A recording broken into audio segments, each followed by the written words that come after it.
Hello to all of you beautiful, cute, lovable, and sympathetic listeners of our channel. I wonder where you are listening today, on the bus, in the bedroom, or lying down hugging your pillow. Daydreaming? No matter where you are, just hearing my voice is like fate has come. By the way, before I get into it, let me ask you a question. Have you clicked like, subscribe, and turned on that cute little bell? Don't let me tell you a story that transcends time and emotions. But in the end, no one subscribes to listen to it. It's so sad. Today I bring you a story that, to be honest, gives you goosebumps wherever you tell it. A story that has both tears and smiles. It makes us think about life and reminds us to cherish the loved ones around us. And especially, I would like to confirm to everyone, this is a true story. I am just the storyteller. Let me tell you again in the most honest, emotional way, and a little bit long-winded. But long-winded in a cute way, not a long-winded way. Because I believe a touching story, but not telling all the twists and turns, loses all its soul. Okay. If I say more, people will probably think I'm wasting time. But to be honest, if I don't say a few more sentences, YouTube will think I'm a robot and will stop suggesting, which is very sad. So, once again, if you haven't subscribed to my channel, please give me a little push. If you have subscribed, please love me even more. Consider it a spiritual hug. Okay. My dear listeners, prepare your pillows, prepare your hearts, because the following story, I swear, is beautiful, painful, and memorable. A story in which the father has sacrificed more than you think.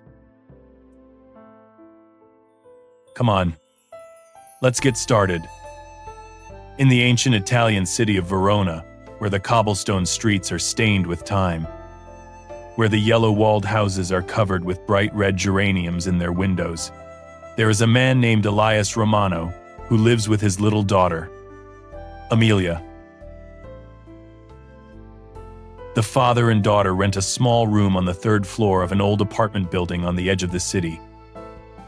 The room is so small that there is just enough room for a bed, a wooden dining table, and a cupboard that Elias always locks, in which he keeps the thing that is his lifeline, a silver necklace that belonged to his late wife. Every night, Elias sits on the windowsill, watches the yellow light fall on the Adige River, and gently strokes the silver necklace his wife left him. He whispers, "Lucia, I will take care of Amelia as you wish." Oh. But he does not know that, to protect his daughter, one day he will have to trade that most sacred thing. Elias works as a shoe repairer in a small shop on the corner of Via Mazzini, the busiest pedestrian street in the city.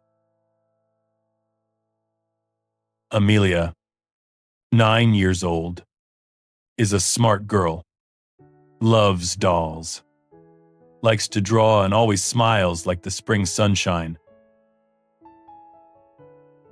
Every morning, Elias takes Amelia across the Ponte Pietra, the oldest stone bridge in Verona, facing the blue sky and the sound of doves flapping their wings.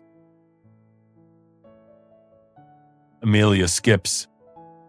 "Daddy, when will you buy me a new set of colors?" Elias smiles gently. when I can repair a few more pairs of shoes.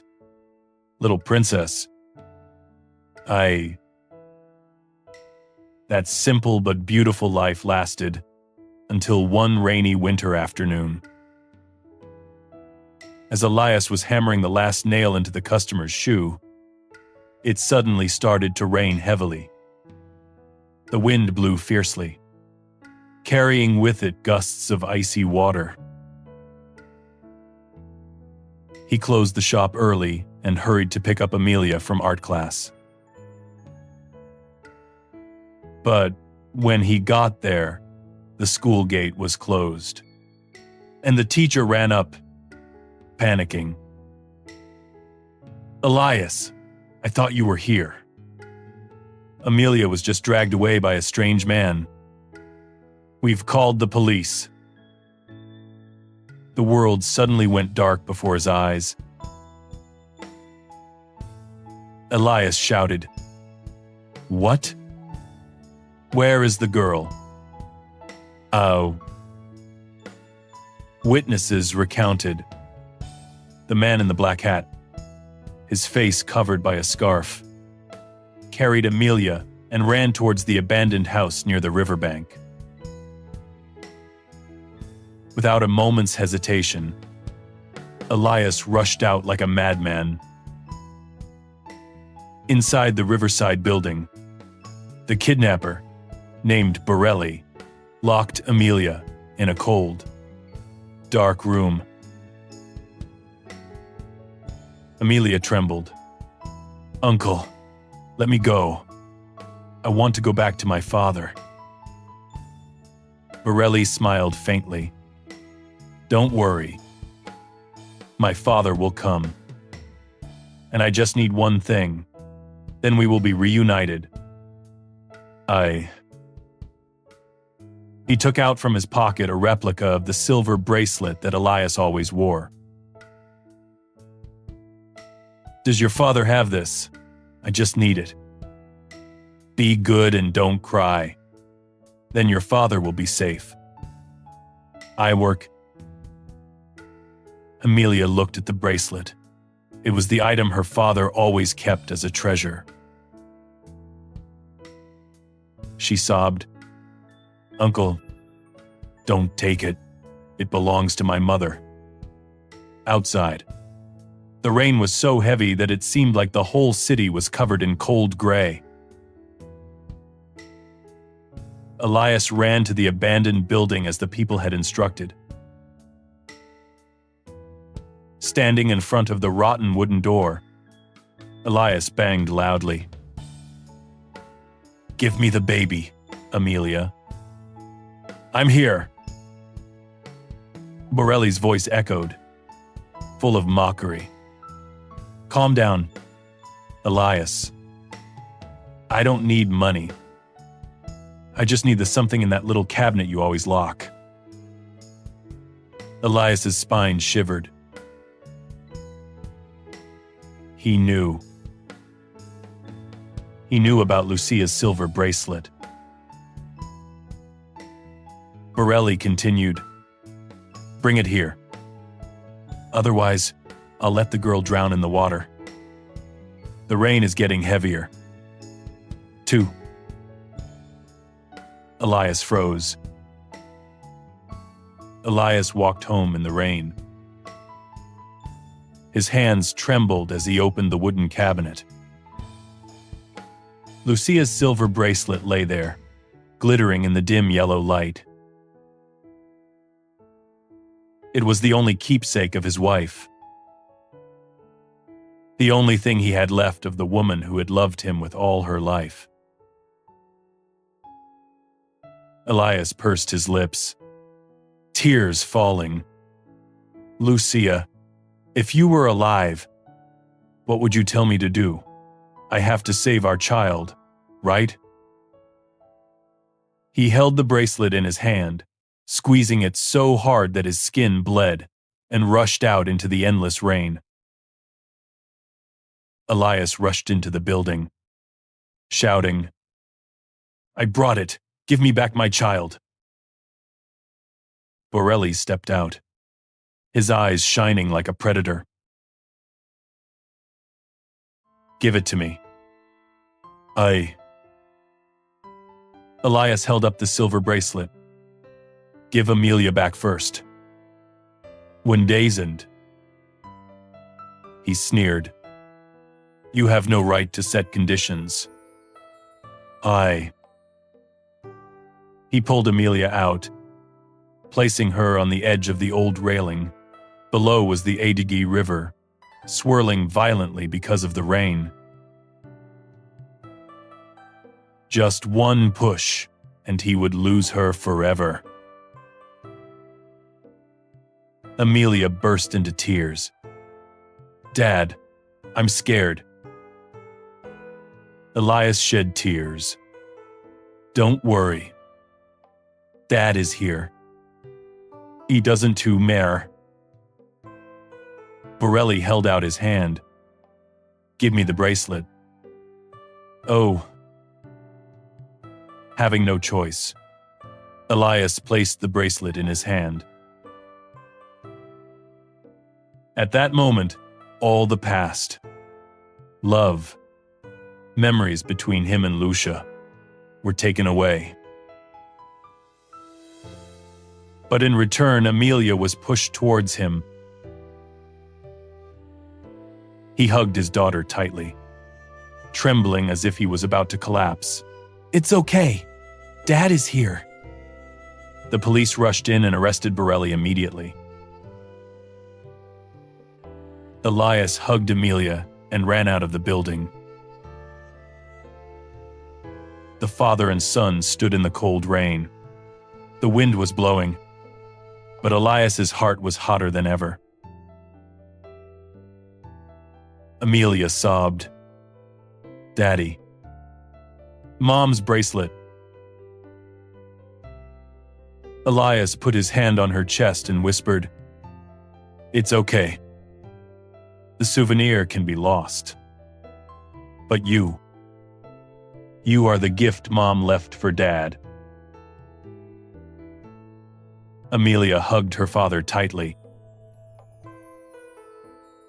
The whole city of Verona seemed to be immersed in the sound of rain. But for Elias, that moment was the warmest silence of his life. Borelli was arrested. Amelia was safe. But the silver bracelet, the soul of his wife, was forever gone from Elias. The day was sunny. Father and daughter sat by the river. Amelia whispered, "Dad, will Mom be sad?" Elias looked at the sun shining on the golden water. "Mom will be happy, because Dad still has the most precious thing of her." "Is Unreet?" "What?" Elias gently pinched his son's nose. "It is you. Iskivli." Amelia laughed in the early morning sun. As for Elias, his eyes were red. An ending that was both happy and heartbreaking. But that is life, where fathers are always willing to trade their hearts for their children to live. Dear friends, after listening to this story, Tien just wants to send a gentle message. In life, we are often so busy chasing after work, money, and worries that we forget to look back at the people who are always silently standing behind us. There are sacrifices that cannot be expressed in words. There is love that cannot be boasted about, not made loud, but is so deep that people are willing to give up everything just to protect the person they love. The father in the story lost the most precious thing in his life. But he still smiled, because he kept something more precious, his daughter. And perhaps, Each of us has someone like that. Someone who always stands behind, silently worrying, silently loving, silently sacrificing. If this story touches your heart, take a few seconds to think about that person. And if possible, don't hesitate to say a simple sentence. Thank you for always being there. A good. Because love, while it is still possible to express, is the most beautiful gift we can give to each other. Thank you everyone for listening. If you liked the story, please leave a like, a comment, and subscribe to the channel to support us to have more motivation to tell more meaningful stories. Wishing you a peaceful evening. See you in the next stories.